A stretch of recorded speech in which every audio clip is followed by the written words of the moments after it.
യഥാർത്ഥമായ മരിയ ഭക്തി. ദൈവജനനിയായ കന്യാമറിയത്തിന് നമ്മുടെ ആധ്യാത്മിക ജീവിതത്തിലുള്ള സ്ഥാനം എന്തെന്ന് മനസ്സിലാക്കിയാൽ മാത്രമേ നമുക്ക് അവളുടെ നേരെ ശരിയായ ഭക്തി ഉളവാകുകയുള്ളൂ. ദൈവജനനി, സഹരക്ഷക, ആധ്യാത്മിക മാതാവ്, സകല വരപ്രസാദങ്ങളുടെയും മധ്യസ്ഥ എന്നീ വിവിധ നിലകളിൽ മേരിക്ക് നമ്മുടെ ആധ്യാത്മിക ജീവിതത്തിൽ സുപ്രധാനമായ സ്ഥാനമുണ്ട്. ദൈവമാതാവ് എന്നുള്ള നിലയിൽ പരിശുദ്ധ കന്യക സർവോത്കൃഷ്ടമായ വണക്കത്തിനും സ്നേഹാദരങ്ങൾക്കും അർഹയാണ്. നമുക്ക് മേരിയുടെ നേരെയുള്ള ഭക്തി, സ്നേഹം, ബഹുമാനം, മധ്യസ്ഥാപേക്ഷ, അനുകരണം, പ്രതിഷ്ഠ എന്നീ മാർഗങ്ങളിലൂടെ പ്രകടമാക്കേണ്ടിയിരിക്കുന്നു. ദൈവജനനി മാതൃനിർവിശേഷമായ സ്നേഹം നമ്മുടെ നേരെ പ്രദർശിപ്പിക്കുന്നു. ഒരു ശിശുവിന്റെ ശാരീരിക ജീവൻ സുരക്ഷിതമാക്കുന്നതിന് മാതൃപരിപാലനം എത്ര ആവശ്യമാണോ, അതിലുപരി നമ്മുടെ ആധ്യാത്മിക ജീവൻ സംരക്ഷിക്കുവാനും അതിനെ പരിപോഷിപ്പിക്കുവാനും ദൈവമാതാവിന്റെ മാതൃവാത്സല്യം ആവശ്യമാണ്.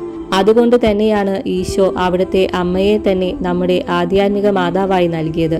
കൂടാതെ മേരി സകല വരപ്രസാദങ്ങളുടെയും മധ്യസ്ഥയാണ്. രക്ഷണീയ കർമ്മത്തിൽ ദൈവജനനി വഹിച്ച ഭാഗഭാഗിത്വം അത് വെളിപ്പെടുത്തുന്നു. പരിത്രാണ കർമ്മത്തിന്റെ ഫലം നമ്മളിലേക്ക് പ്രവഹിക്കുന്നത് മറിയത്തിലൂടെയാണ്. ഒരു ശരീരത്തിൽ ഹൃദയം ജീവരക്തത്തെ ശരീരത്തിന്റെ മറ്റു ഭാഗത്ത് എത്തിക്കുന്നത് പോലെ ഭൗതിക ശരീരത്തിൽ ആധ്യാത്മിക ജീവചൈതന്യമായ പ്രസാദവരം എത്തുന്നത് മറിയത്തിലൂടെയാണ്. അവൾ ശിരസായ ക്രിസ്തുവിനെയും അവയവങ്ങളെയും തമ്മിൽ ബന്ധിക്കുന്ന കണ്ടനാളമാണ്. അതിനാൽ ജീവന്റെ പ്രഭവസ്ഥാനമായ ക്രിസ്തുവുമായുള്ള ഐക്യത്തിന് മേരിയുമായിട്ടുള്ള ഐക്യം എത്ര ആവശ്യമാണെന്ന് ഗ്രഹിക്കുമല്ലോ. ദൈവമാതാവിനോടുള്ള ഭക്തി നമ്മുടെ ആധ്യാത്മികവും ഭൗതികവുമായ നന്മകൾക്കും ഉപയുക്തമത്രേ. നാം എപ്രകാരമാണ് മറിയത്തോടുള്ള നമ്മുടെ ഭക്തി പ്രകടിപ്പിക്കേണ്ടത്? ഭക്തിയുടെ കാതൽ അടങ്ങിയിരിക്കുന്നത് അനുകരണത്തിലും പ്രതിഷ്ഠയിലുമാണ്. ഒന്നാമതായി ദൈവജനനിയെ അനുകരിക്കണം. മറിയത്തിൽ പ്രശോഭിച്ചിരുന്ന സുഹൃതങ്ങൾ നമ്മളിലേക്ക് പകർത്തണം. പ്രത്യേകമായി വിമലാംബികയുടെ എളിമ, വിശ്വാസം, പ്രത്യാശ,